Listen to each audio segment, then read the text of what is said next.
They wanted to get 50% from 2000 to 2015. They reached that in 2012. The SDGs are about all of us, all humans around the world, which is the first time we ever had a framework for all the people around the world. And then all of it is meaningless if the data is meaningless. And so welcome to the first edition of SDGs Decoded. And obviously, we will start with SDG number 1, which is end poverty in all forms and everywhere. Big claim. And how we intend SDGs Decoded to happen as a format is that Gita's founder, Leehe, will dive into what the SDG actually is, what she sees in the world of impact, and especially impact technology, happening towards solving this specific SDG, what she might maybe doesn't see happening, and that should be happening. And I couldn't think of anyone more qualified to give us this deep dive than Leehe. She's been working in the impact field for basically all of her life. And she's super well versed in this. So thank you, Leehe, for taking the time to be here. Great to be here. So we're currently yet to welcome people, guests in this conversation, but if they come, they will have a chance to ask their questions at the end. However, we're recording this so that we can share this with others afterwards. So with that, the stage is yours. What is SDG 1 and how is it being solved or not solved? Yeah, okay, so I'm excited where we get this chance to chat about this. I have created this whole presentation, but we'll see how much we use it. I think the key context for people who are joining us is to understand a little bit about what are the SDGs, just to remind ourselves what this whole framework is, why is it important. Maybe we can critique it in the rest of this conversation or the following conversations, looking at what exactly this framework gives us, if anything at all. And then the key question is, diving into, are we actually solving the big challenges of the world? And is the private sector properly kind of engaging with the big problems? And then even a deeper dive into the tech world and startups. And that's kind of what we'd like to talk about. This is a whole world of context, and SDG 1, despite the fact that it is number 1, it should be, the starting point, but it actually, in many ways, I think, is the end point. It is the culmination of what we're trying to do, because SDG 1 is, the big bang, no poverty. No poverty. What does that mean? How do we break that down? How do we get there? All the other SDGs are much more focused on specific issues and sectors, clean energy, access to water. No poverty is a much, much deeper point of view. And we'll kind of go into a little bit, even though try to keep it all conversational, I think it does help to kind of read a little bit into the documents of the SDGs, and go into the actual indicators that whoever's running the SDGs uses in order to say, how have we achieved it and haven't we achieved it? I think that's good. Whatever provides a frame to really understand what's happening. So, yeah. So just to kind of step back 1 minute, though, I do want to talk a little bit about the SDGs, or specifically how they came into the world, how they were born. And one of the key things to remember when we see this framework is that this is a 2.0. This is version 2 of the process. the first version is actually, I think, a super interesting story. And if we just kind of keep it in context when we keep it, it was the culmination of this process that Kofi Annan, who was the Secretary General of the UN in the 90s, came into his job just about to celebrate 50 years of operation of the UN operations, right? Now, it was supposed to be a big celebration, anniversary. And one of the stuff he was looking at when they were looking at, how they're going to celebrate 50 years of UN, which again, if we step back and think about the UN, it is an incredible achievement that we have an intergovernmental global body working for 50 years. When it started in the 40s, everyone was like, that's not going to work. Humanity has been fighting each other and itself since day one. Some kind of governmental body like federation, Star Trek style, it's never going to work. And we can say there are a lot of issues with the UN, but it's still around. And one of its main missions, it had two main mandates. One was to help the world stop violent conflict everywhere. This is post World War II. Europe, the US, Japan, China are hurting and really want to make sure we won't get there again. The second is address poverty. So actually, one of the main mandates, and this goes back to SDG 1, the main mandate of the UN was to fight extreme poverty, knowing that extreme poverty leads to instability and hunger and famine and radicalization and revolutions. And basically, if there is an intergovernmental body, it should make sure people are not dying for preventable reasons, right?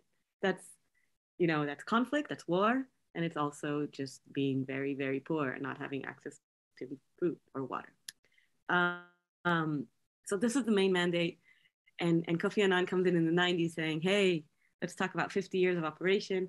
And he wants to know, what are the successes? What are the achievements? And in the conflict resolution, we can talk about that. It's a whole different story. But there's actually a lot of achievements, I think, of how the UN, managed to slowly create solutions for conflict. Not all of them, of course. We are in the midst of, another violent conflict in Europe. But in poverty, they found out something very sad. In 1995, they were looking at, how many people were in extreme poverty before the UN started and how many after. How much money was invested. They found out that $3 trillion were invested to stop poverty or to help the world come out of poverty. In 50 years, $3 trillion. And they found out, sadly, that the percentage of people living in poverty and the absolute number of people living in poverty actually went up. And that was like a oh no moment. Oh, wait, are we ineffective? What are we doing? How do we change? What does this mean? The UN is de facto the biggest organization in the world. If we look at all its agencies and all the organizations that work with it and get funded by it, and it was a shock. And it kind of spurred Kofi Annan at the time to rethink everything and to start talking to a lot of different people and different experts around the world in different topics. One of them was an economist called Jeffrey Sachs. And they went and he went, you know what? In economics and in business, we measure things. We have KPIs. We have kind of very focused goals to know that we're on the track. How about we create a bit more focused goals? And because no poverty is such a big thing, they created the Millennium Development Goals, the MDGs. When I came into the sector in around 2007, the development and like impact world, the MDGs were the whole thing. Yeah, everyone was talking about the MDGs. And the MDGs were essentially 8 goals. And I am gonna kind of put them up there for a sec, just so we can look at them. Yeah, I'm gonna. Oh, sorry.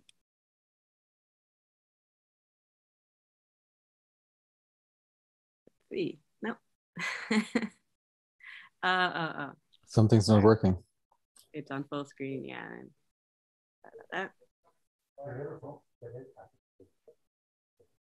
Good thing we can edit it out. Yes. Okay. So voting, we give it a second. These are the MDGs. The MDGs were 8 goals. We could look at them. They were, very general. They were eradicate extreme poverty and hunger, or achieve universal primary education, etc. But actually, they were quite interesting in terms of they had number-based targets. So they were talking about, 50%. They wanted to, double the amount of girls who have access, who finish primary education, like 8th grade, because we know that has a huge impact. Finishing 8 years of education for girls essentially reduces population growth and has a huge impact on the entire population. So there were these big goals, very high level. And essentially they took 5 years, and they said from 2000, this was 95 when they were decided, from 2000 to 2015, everything the UN touches, everything the UN funds, everything the UN does has to show in a meaningful way that it contributes to these goals. A lot of people are angry about this. We were like, oh, I contribute, and let's not measure what I do. I do, let's say, theater about girls. It empowers them, and then it will do something. And that's very common. People trying to do social change, and people are very angry. And it took actually a really long time to make this change in the UN across its 5 agencies, 5 arms, and 38 agencies, and hundreds of organizations, implementing organizations. But they did. Nothing was granted approval or funded if they didn't follow these goals. And then slowly, the UN is big. Slowly, the World Bank kind of aligned, and other big development actors like USAID or Gates Foundation started aligning themselves to one of these goals because it made sense. And then everyone started talking the same language, and it created an earthquake. Nothing less than an earthquake in the way humanitarian aid and development happened. And the crazy thing is, which is really the crazy thing is, in 2012, this report came out. We have it here.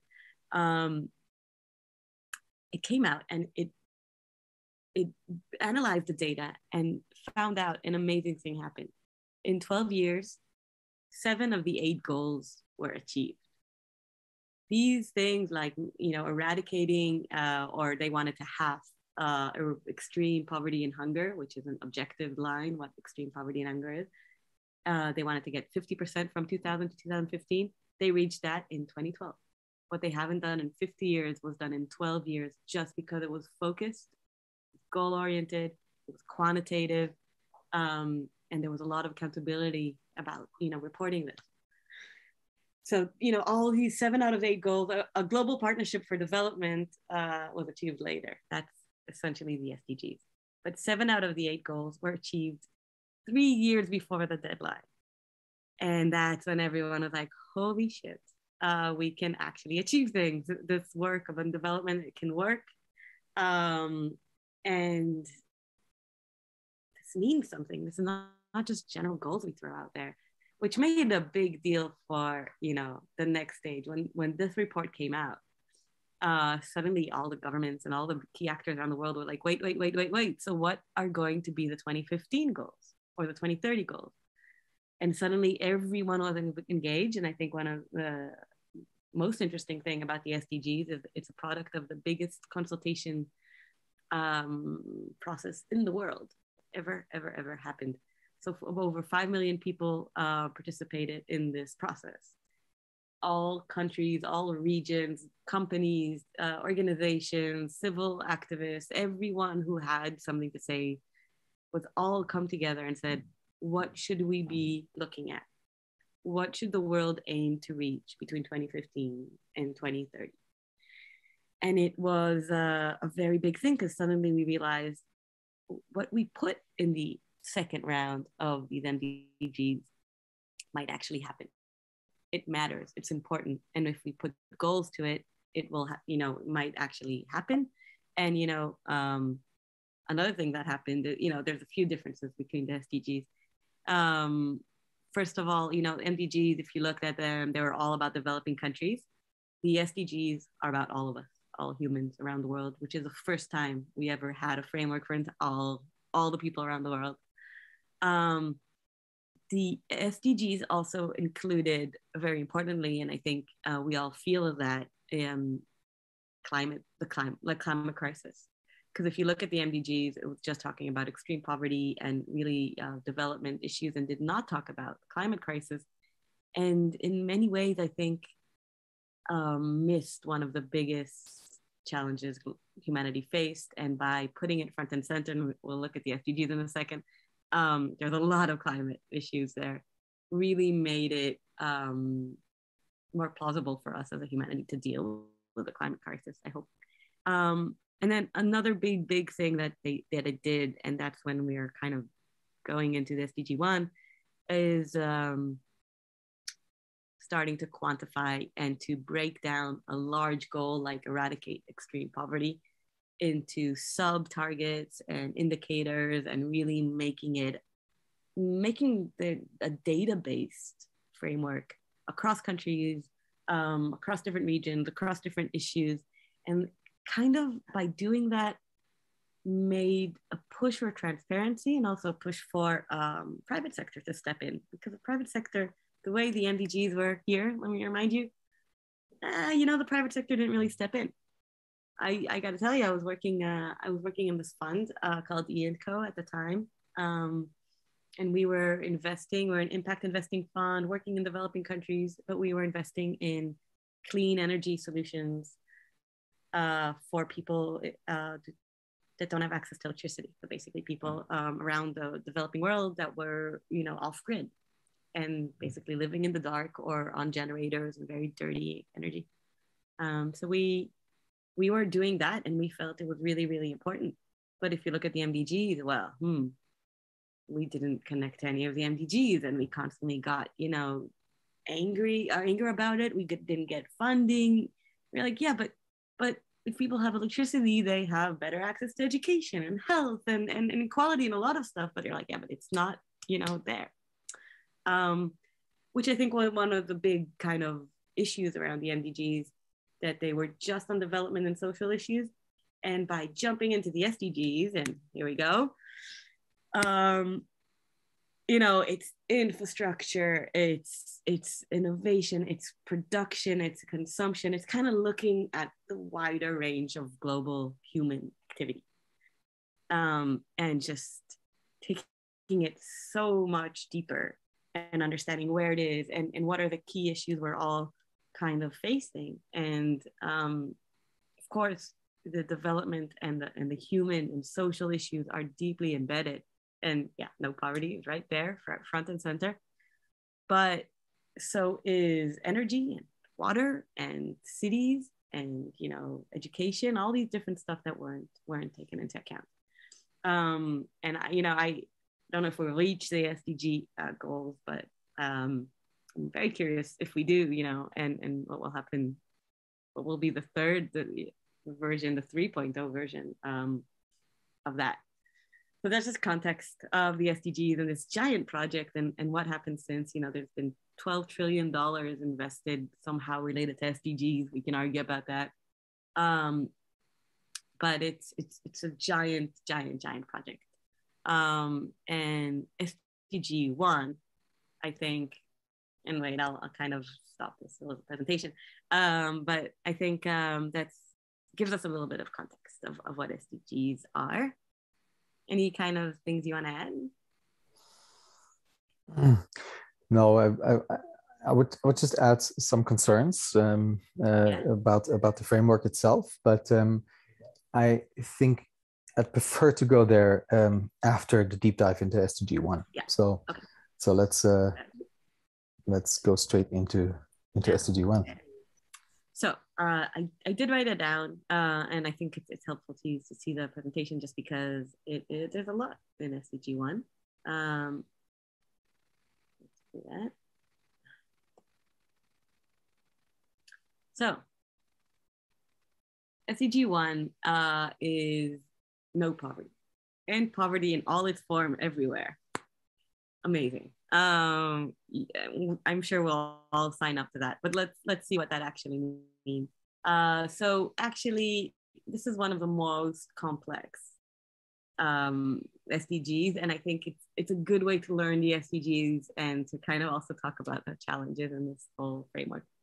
One thing to look at is on the left side, we have the targets.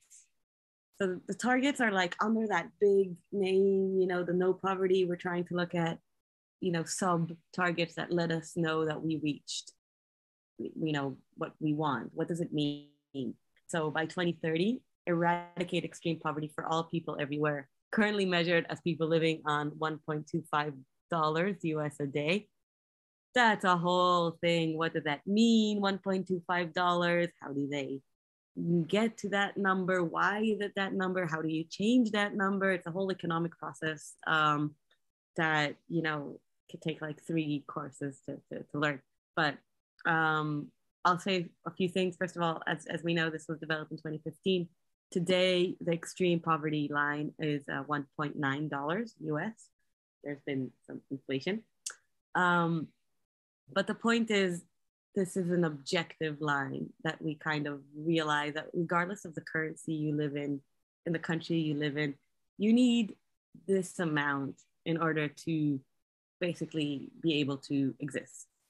And this number of the absolute poverty line, which is kind of broken down, and we can argue about it, is a basis for a lot of conversation about universal basic income and how do we make sure that nobody is in absolute poverty. This should cover housing costs and food and everything else. And we take into account what we call income equivalent, right? So if I have a house, I live in a house and I'm growing tomatoes and I eat those tomatoes, that is considered in this 1.9 or 1.25 in 2015 dollars a day.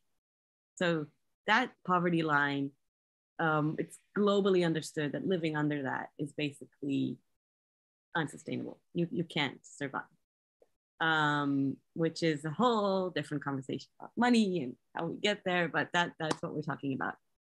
And then what we look at the other targets, and this is again a good way to kind of dive in, is to make sure that not only we have, you know, no poverty, which is a high ambition. We want to see that we're reducing it also in an equitable way, so that there's no kind of line between men and women and minorities and different sexes or gender or whatever. So we're talking about reducing at least by half the proportion of men, women, and children of all ages living in poverty. So make it clear it's not just like just one population or one type of people, but really across the board and in an equal way.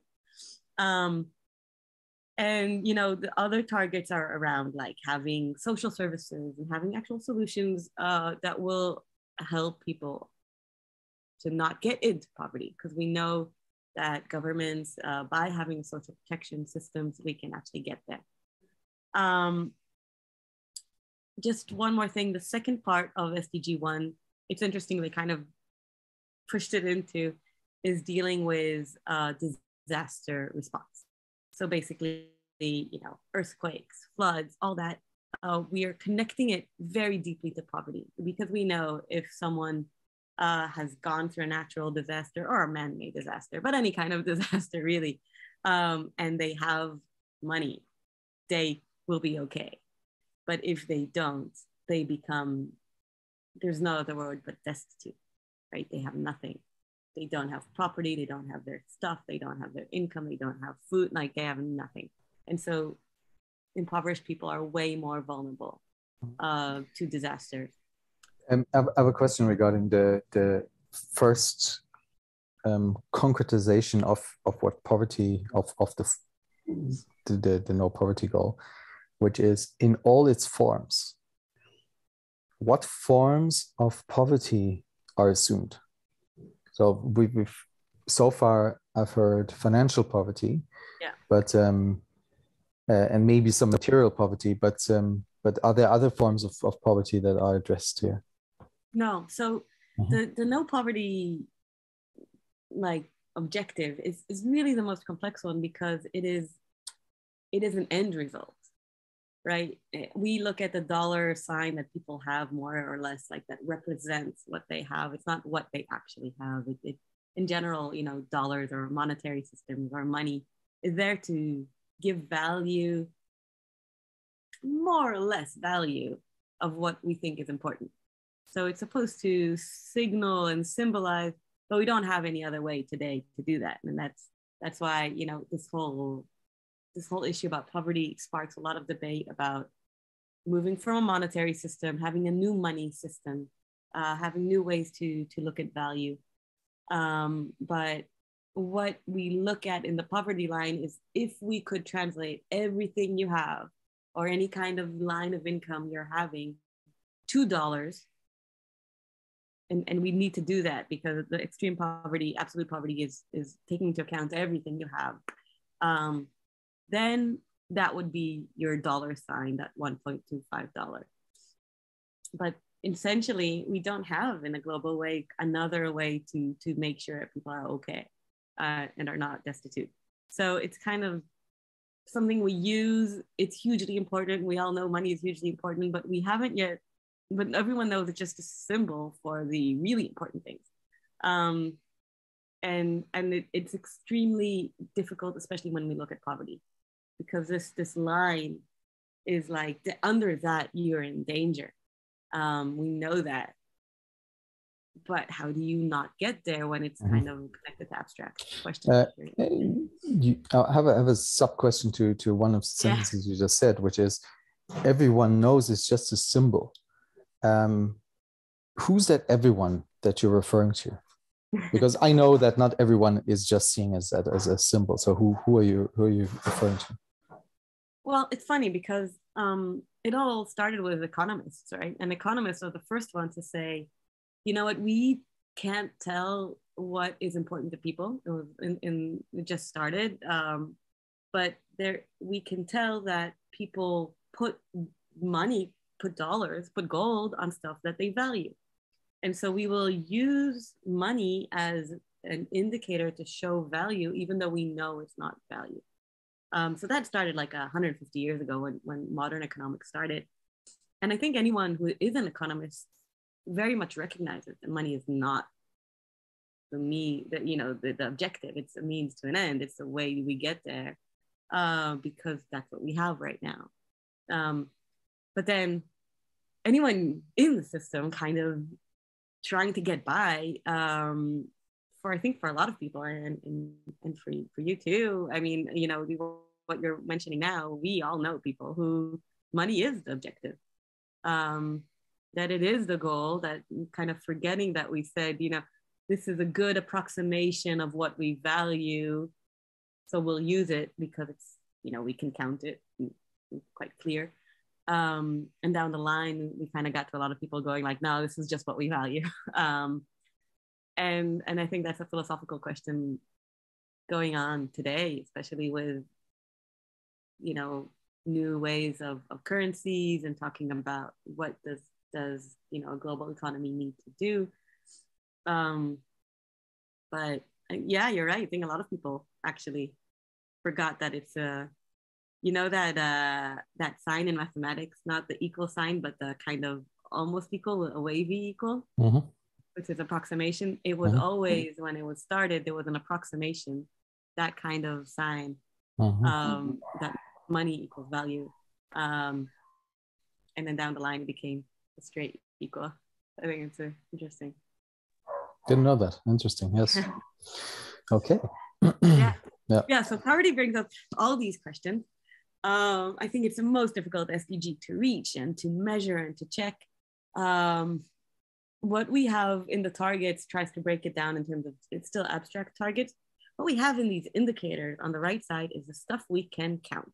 Again, this approximation, knowing it's not quite what we mean. Like look at SDG 1 at target 1.4 by 2030, ensure that all men and women, in particular the poor and the vulnerable, have equal rights to economic resources as well as access to basic services, ownership and control over land and other forms of property, inheritance, natural resources, appropriate new technologies, and financial services, including microfinance. Whew. It's a mouthful, right? But it's still kind of abstract in general. The indicators try to break it down to stuff we can count. So, you know, I highlighted a few things here. Proportion of population below the international poverty line. There you go. By sex, age, employment status, geographical location, urban, rural, as much as we can break it down, break it down. That's something we can count. Proportion of population covered by social protection. We mentioned that before. This I find one of the interesting part. Proportion of population living in households with access to basic services. Note, nobody wrote down what are basic services. We can assume, right? Electricity, water, sewage, you know, sanitation. Internet in 2022. Internet, right? This could be a lot of things, and this is supposed to be an indicator, and it's actually a very contested indicator because it's what are basic services? That's a whole different question. Maybe minimal income is a basic service. I don't know. And then we see a bunch. All the 1.5 indicators are regarding disasters. How many deaths? How many missing person? Economic loss.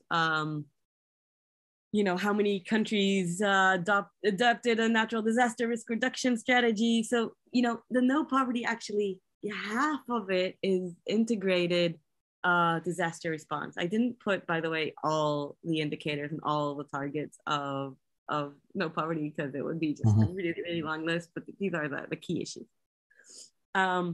One last thing I'll mention, and this is true about all the SDGs, you notice that after the key ones, 1.1, 1.2, 1.3, there are 1.A and 1.B on both sides.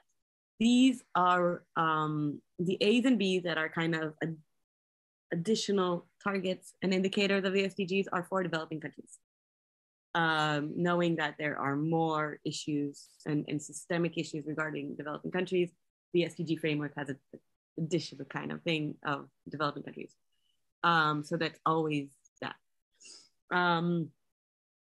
So that's SDG 1. It is really, really, really complex. And if we go back to looking at, you know, all the SDGs, we'll find that they're all interconnected. But no poverty is, I think, the most interconnected one. So we can, this is a cool graph that kind of shows us how overlapping the funding is between SDG 1 and the other SDGs. Because you can't really get to no poverty without addressing other stuff. No poverty is an end result of having basic services, having education, of having income, of having infrastructure, of having, you know, equality and fairness and all the other issues that we're trying to address. So it is kind of the all-encompassing, let's make sure people are not in dire straits.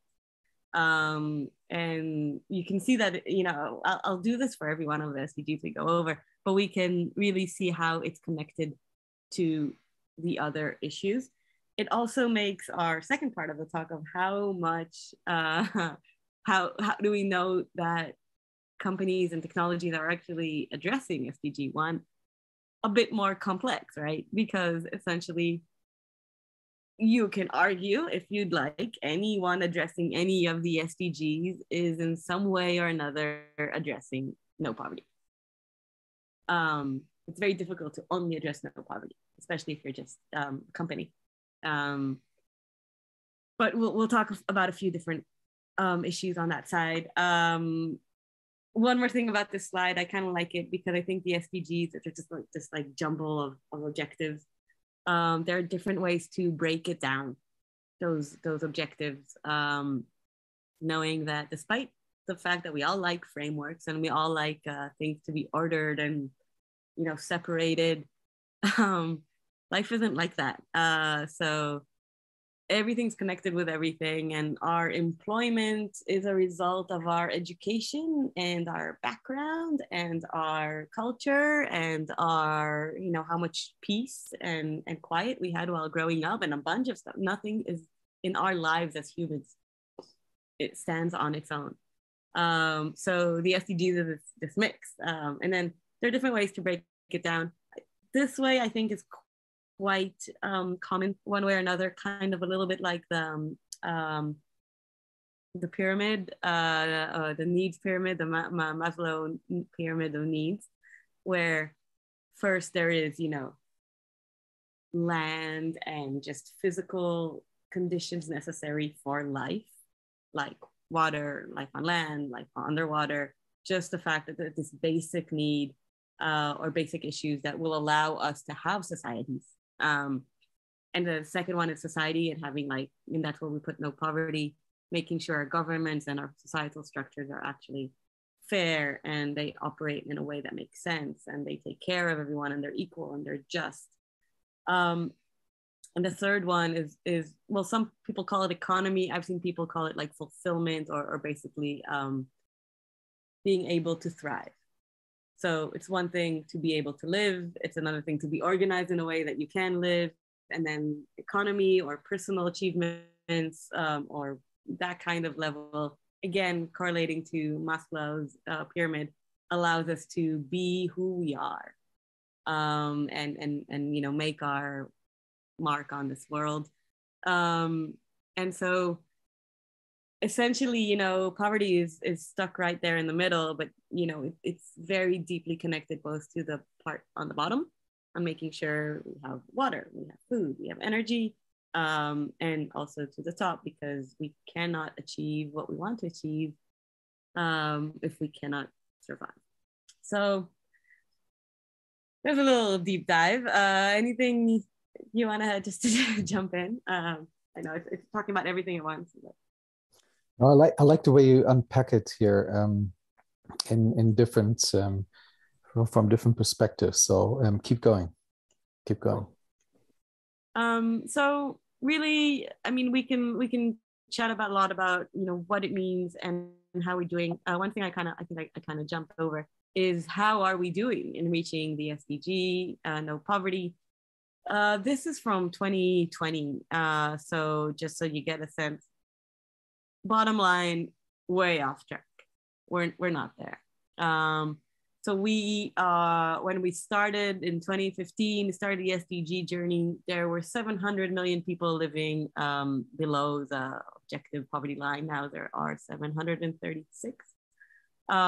It is actually projected to reach close to 1 billion by the end of this year due to food shortages and really high inflation. And basically the world is not where we want it to be at all in terms of extreme poverty. The COVID crisis actually increased poverty significantly. A lot of people lost their jobs, lost their homes, lost their stability. A lot of the stuff that we define poverty by, and this, you know, SDG indicator is actually was hurt significantly.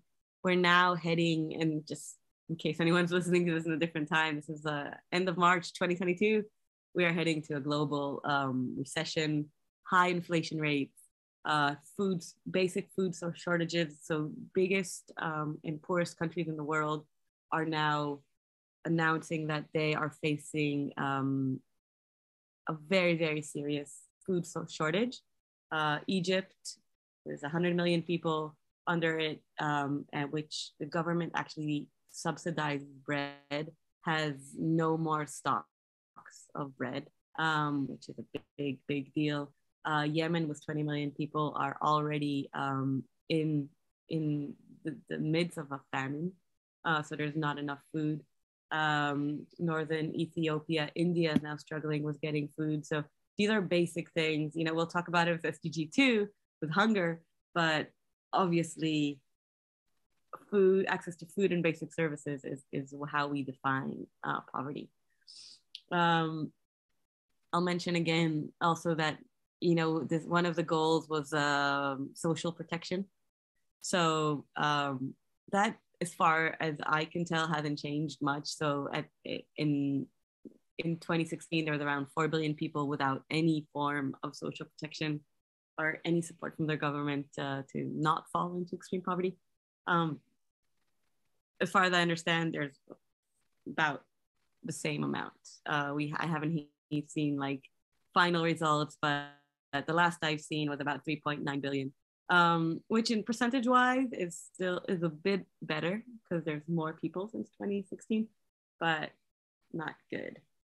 And the big thing that is probably going to jump significantly is the cost and the amount of people kind of affected by natural disasters. So again, I think SDG 1 is going to be the toughest to actually achieve by 2030, just because we really need to get everything in line, less people affected by climate change disasters, which we know is probably going to go up. I mean, everything actually has to be in place, and everyone has to be taken care of, in terms of education and equality and climate solutions for us to reach SDG 1. So all in all, we're not doing so well, sadly.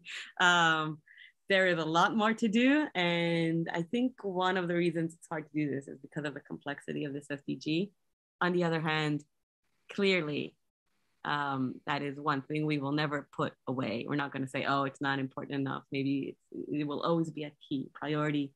And I think here in this, the first two SDGs are the ones where governments and aid agencies and nonprofits and are the ones really leading the pack much more than the other SDGs, because really what we need here is really powerful interventions that are value-based, that have to do with philosophy and politics and government, and saying this is right, and not a lot of profit can be made by reducing poverty in general. And now we're going to kind of challenge that question as well.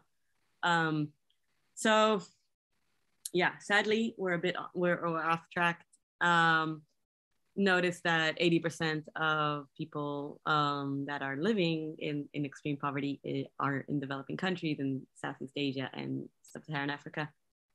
That doesn't mean rich countries don't have poor people, but just objectively, the fact that even someone who's completely homeless and has no rights, etc., in a modern post-industrialized country has more than someone in a developing country, just in terms of infrastructure, in terms of healthcare. They can walk into a hospital and receive emergency care. There's even that level of basic services that you're never just completely destitute. And in the developing countries, that doesn't exist. And so it's much more extreme there. Doesn't mean that poverty isn't growing also in modern and Western countries. So something to keep in mind. One more thing I wanted to actually mention on this list is something that doesn't get enough attention. And actually, I haven't seen any technologies addressing it, and they should. And that is property rights. So one huge reason for poverty in developing countries is people are living in their villages even for many generations, but nobody bothered to put titles and property rights. And so they have a hut in the village that is absolutely theirs, but the property is not registered to that family and can be taken away in a second. And it is taken away in a second, which again leaves people even more impoverished. I mean, so that's one thing we should take up care of. So we talked about how it's interconnected, and we talked about how reaching poverty, the end of poverty is really, there's different ways around it, but really a lot of things have to get better for there to be no extreme poverty. And then I want to talk about a few companies I know. So, taking a minute. Yeah, okay. And just to give an idea of where tech companies are trying to reach this stuff. And again, because this SDG is everyone, then it's kind of it's kind of difficult to find specific solutions just for this one. But I'll try to anyone that actually looks at income streams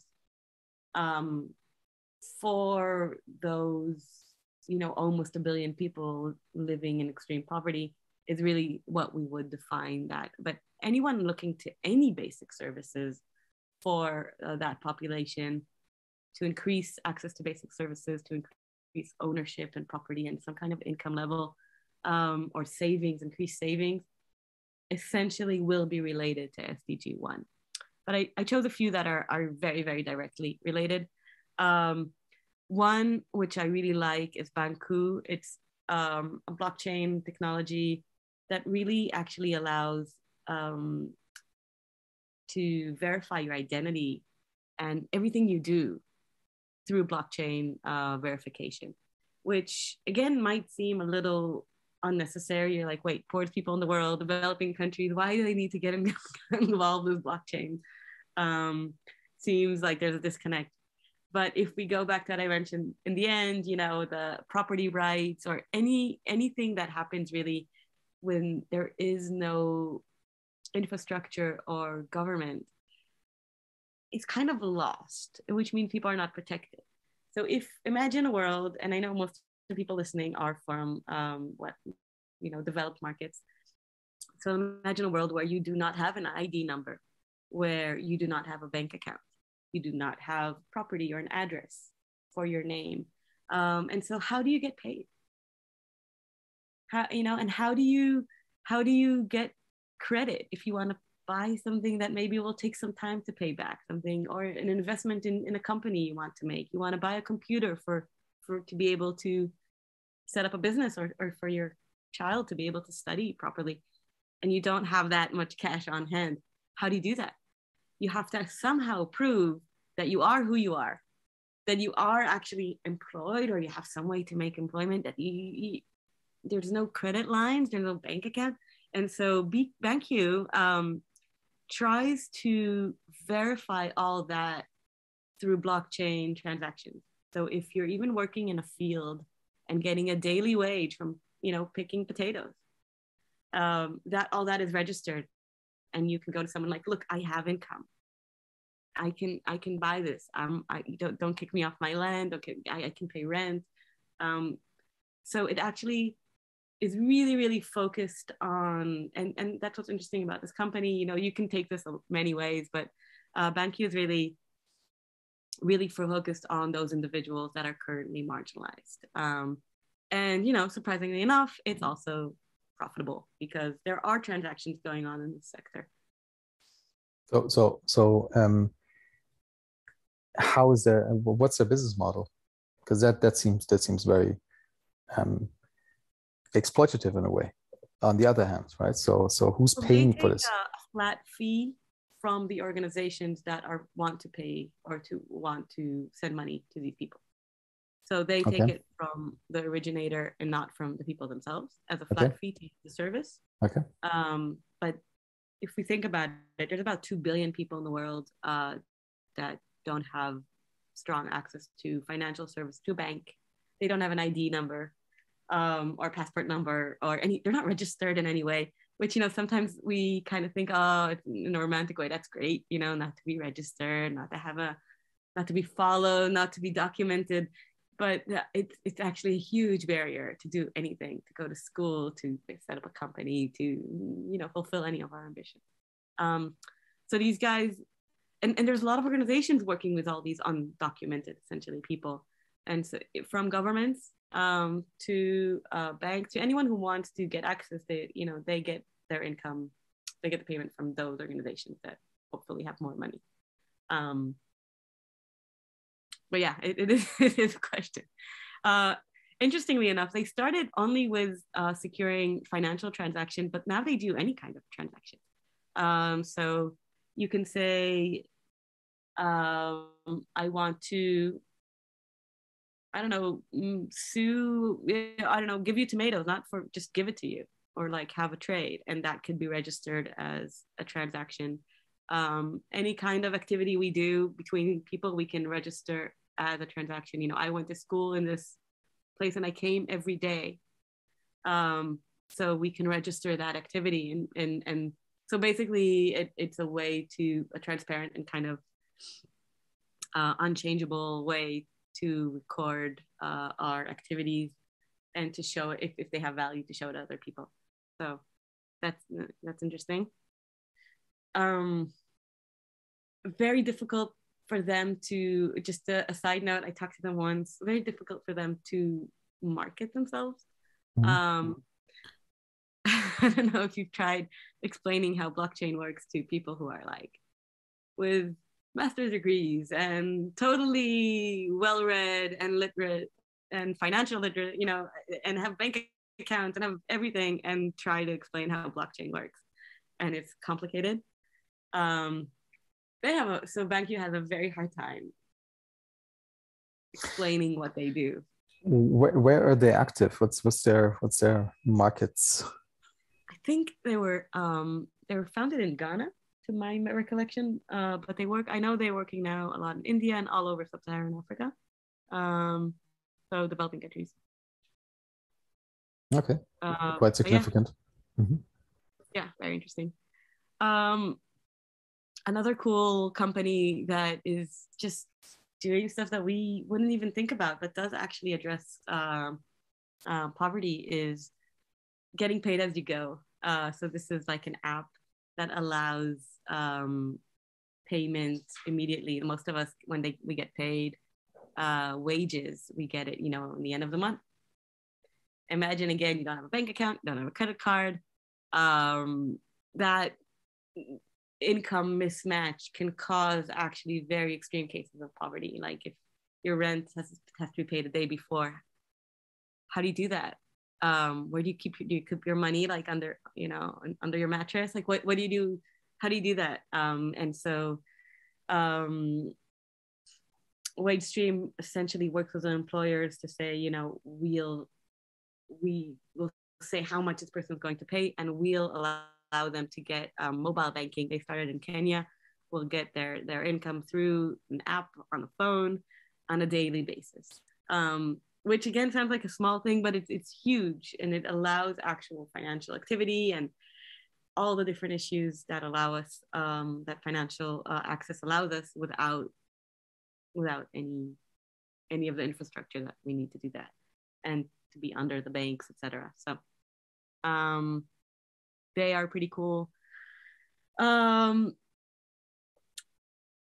Decoded is just one example of the world of microfinancing. And a lot here is about access to finance because it's the most direct issue related to poverty.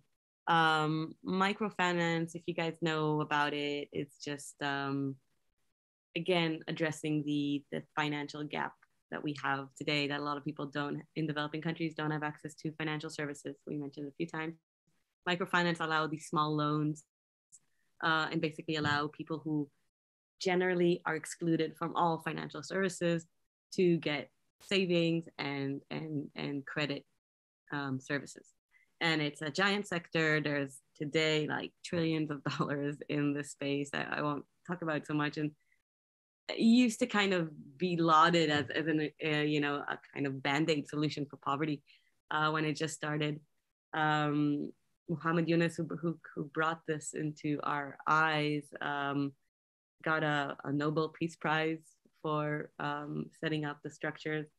So, but as the sector grew, we realized, you know, banking like banking, loans like loans, you know, it's not always human-centered, development-focused activity. And there were some microfinance institutions that were not the nicest towards these people. It's not surprising, really, people who have no net, no support, no agency, no nothing, right?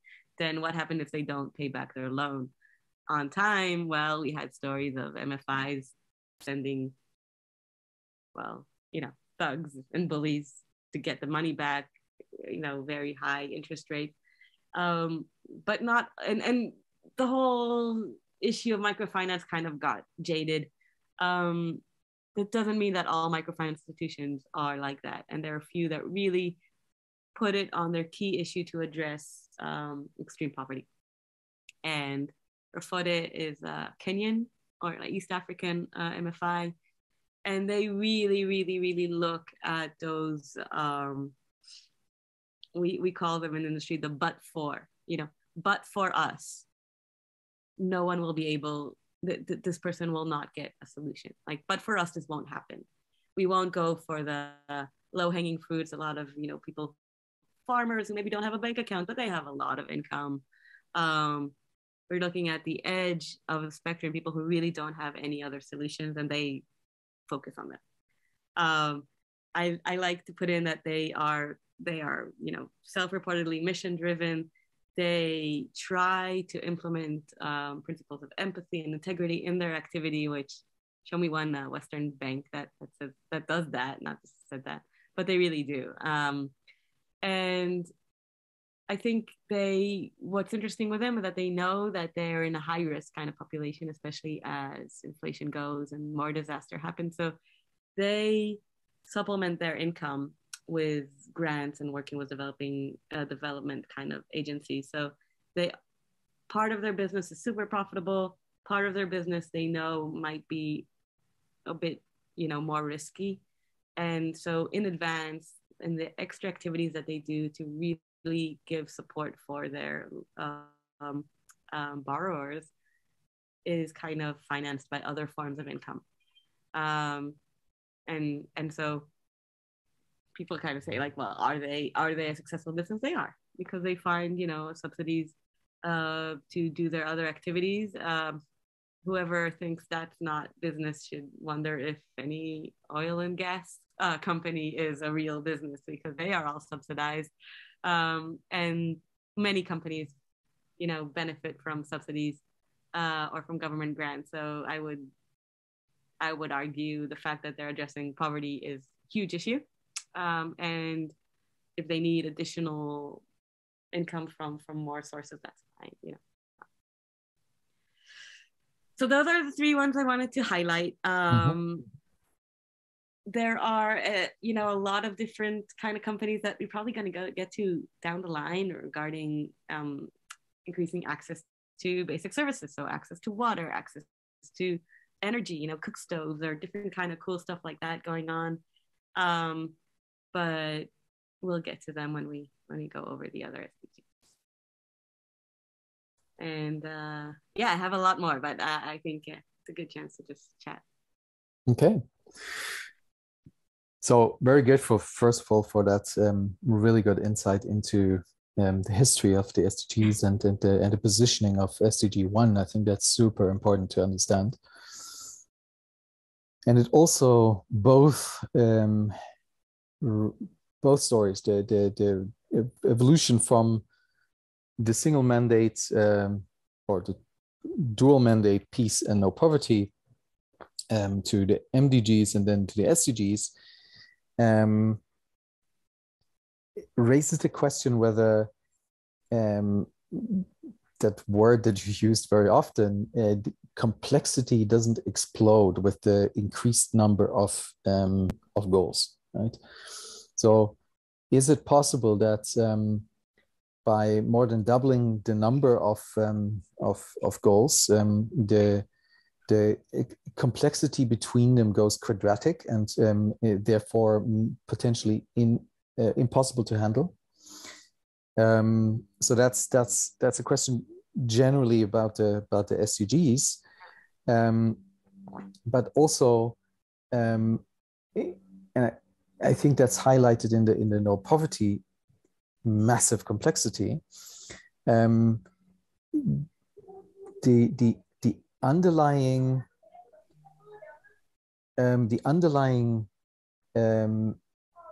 structures of our civilization, of our society, of our economic organization, of our governments, etc.,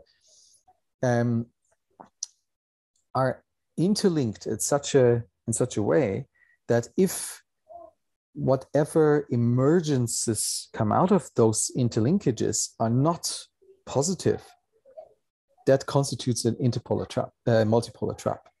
So meaning it's really, really hard to do anything meaningfully well towards solving SDG 1 if SDG 1 itself is a result of the multipolar trap of our components of civilization.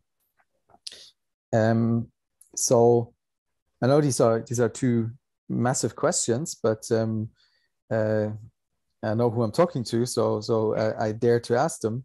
I'd like to hear your perspective on those, on the complexity in it.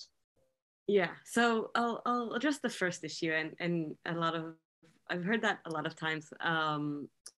For like it's so complex, the SDGs, and we just saw one, and you saw how many indicators and targets were around it, and you know there are 17 of them. There are literally hundreds of indicators.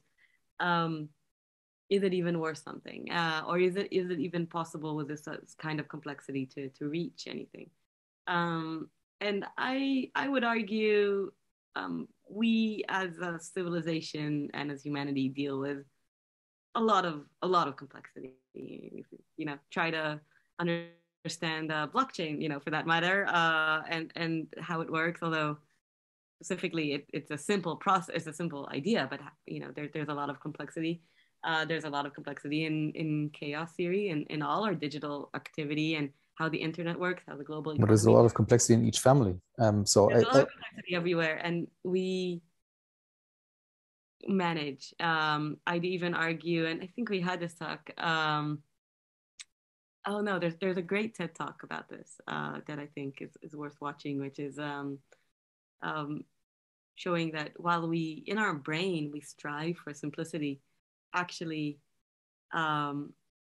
what we see in the universe that the more complex things are, the better they are. Simplicity is never a good in a value-based approach. The complexity allows shades of gray, allows personalization, allows more truth, and allows better results. And so we kind of shy away from complexity as if it's a baddie. But I think it is actually something we should strive for.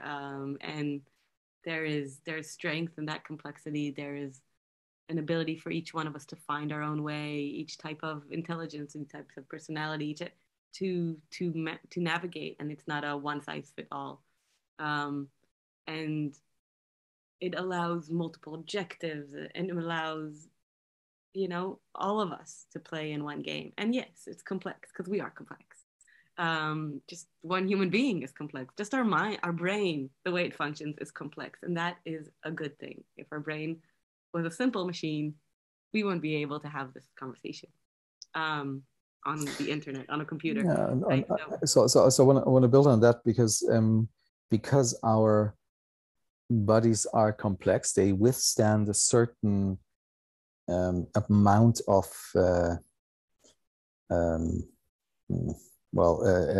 deprivation or other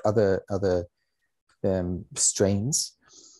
But when they break really thoroughly, and it's really hard to build back that complexity. Sometimes impossible.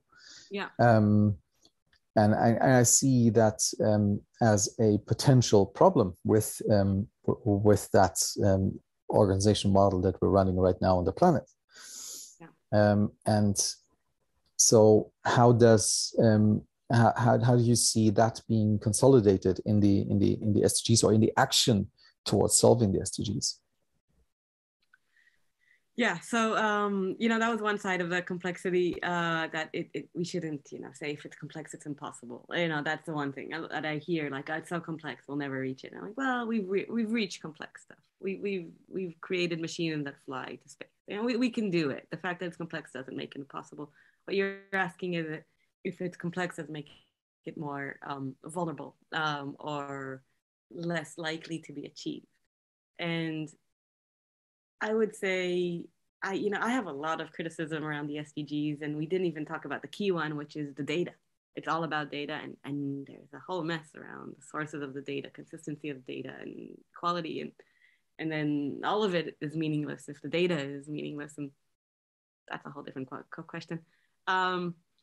But for me, this is the first attempt of it's a humongous step, because yes, the MDGs were ambitious, but they kind of continued on an existing platform, which is the rich countries understanding they need to put some kind of money in order to help development. And it was a very top-down, patriarchal, some would say post-colonialist or neo-colonialist kind of approach that exists all over these institutions called development institutions.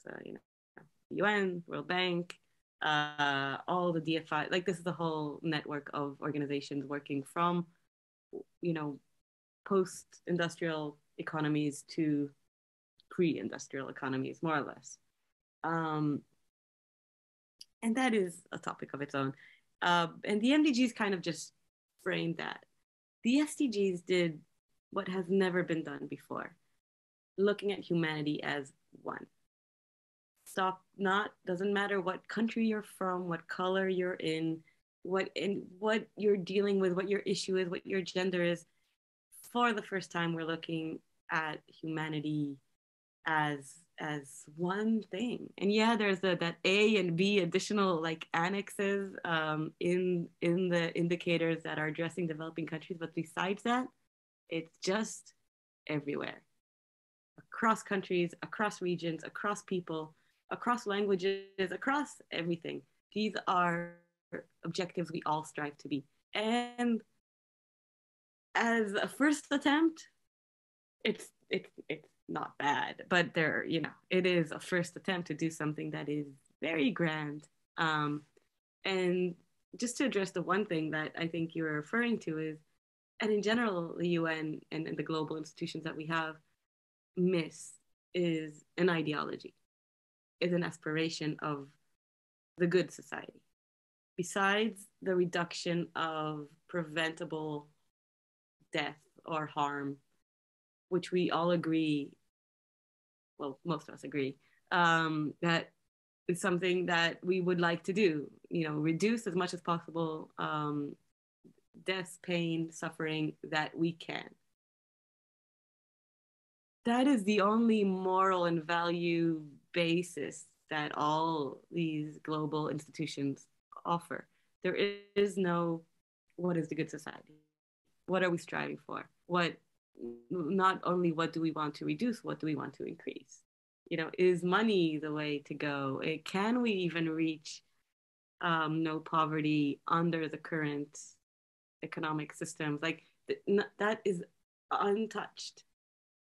That whole question is unaddressed and untouched. And I think that is one of the big flaws we have today with our intergovernmental bodies. I think, I don't know, I saw it very, very clearly during the, COVID crisis with the WHO having this weird standing, like, what do they stand for? In one hand, there is the general trust. It's the World Health Organization. It's the United Nations World Health Organization. It's supposed to be all of us. But on the other hand, people are like, well, but who are these guys? How are they governed? What are they trying to do? Like, what do they hold and cherish as their values? We don't know, because it's kind of like there's a vacuum there in terms of our international bodies. They just try not to kind of get in the way. They have yet to get together and say something. And if you look at like the Star Trek, vision, like, if we are going to one day be a federation and have like one thing, this is, step 1 or 0 in that direction. It's missing a whole lot of key issues that are just ignored. But yeah, that's where we are. I mean, I wish we had a better.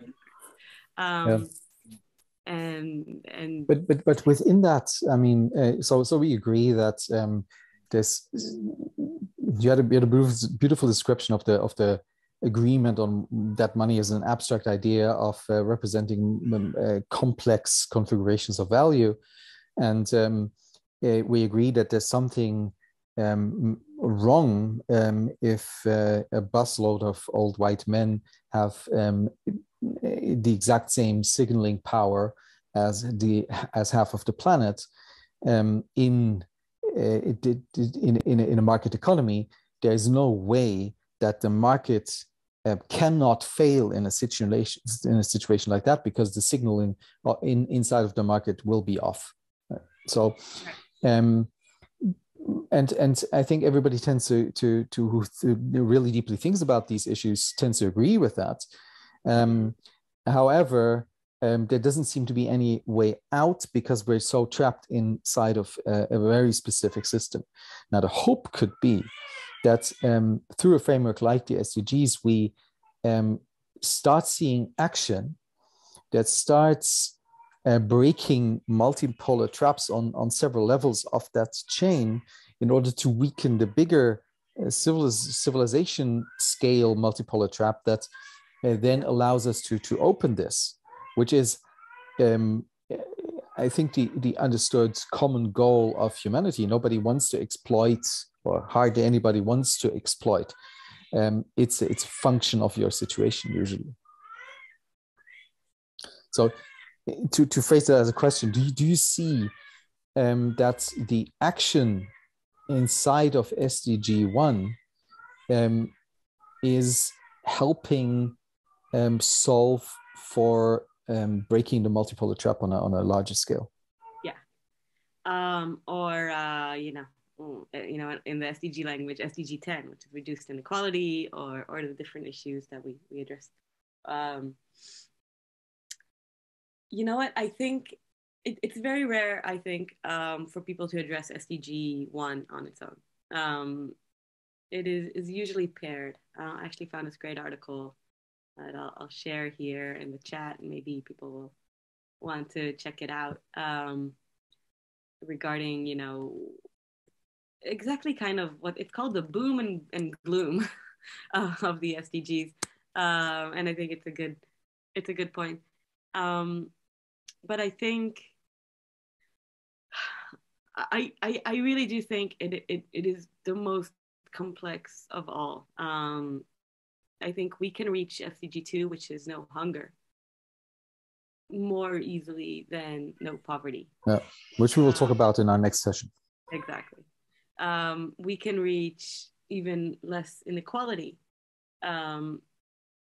before we reach no poverty, because this extreme poverty, it's access to basic services, a disaster response, having a social network. I think the only way to get there, and I was looking actually for cool technologies around UBI, Universal Basic Income, or UBS, which is Universal Basic Services, that are the only ones that I think could actually start addressing real eradication of poverty, if we all have that. But if you ask me, 2030, as much as the climate crisis looms and is the biggest thing, and I feel we're far away, I think we're much further down the line in poverty, because it's so systemic. Mm-hmm. And maybe we can see people testing it. The UBI structure is, I think, being tested in New Zealand. Yeah, there have been several places. One of the original, I think, even co-founder of Facebook, he puts 50 million of his own money into a UBI experiment. So, or UBS, Universal Basic Services, to get out of the. We see how connected they are. Yeah. Mm-hmm. And it's a question if that's possible, right? Having rights on land, having, on the one hand, the other hand, having disaster response if something happens to that land. It is such an endeavor, and the world is so far away from having that on a universal basis. I mean, right now we have more or less the top of the pyramid, the US and Europe kind of having quite high access to services, and then everyone else is very far away from that. So even if we have people above the extreme poverty line getting access to all basic services, having an agreement of what that is, like you said, internet is a basic service today, or phone connectivity at the minimum, is not considered in the UN standards as a basic service. That I think is so much more complex than getting people above that poverty line, and only when people really do have access to all basic services we can talk about a world without poverty. But it is a wonderful ambition. I think it shouldn't deter from chipping away at this. You know, it's a road, it's a long road, but it's clearly a road we need to go in order to make this planet good for the humans living in it. I mean, it's very tempting to think on a high level systemic perspective and say, okay, if you change these things about the way we operate as a global society, then everything will be good. But there's so many individual decisions that have to be adjusted in order to get there, that that top-down approach probably doesn't work. So the SDGs form a framework where we could actually go down to the individual level and help people free themselves of the constraints of their tiny multipolar traps that they find themselves in order to percolate up and into creating a different model of how we organize ourselves on the planet, which needs to be the result of all of this by definition, because if everything were perfectly aligned and working at the moment in the current model, we wouldn't need the SDGs. Yeah. Right, so okay. So I feel complete about SDG 1 today. That was a lot, and thank you so much for these super valuable insights. I think they're helping a lot of people gain more clarity on the SDGs, and I'm really looking forward to the next session, SDG number 2, no hunger. I might even have a guest for us who's dealing with this one. Wonderful. Yeah. So she can give us some insight of how we're solving the world hunger through technology, if at all. We will. We have to. Yeah, we have to. Cool. Thank you so much. Thank you so much for your time.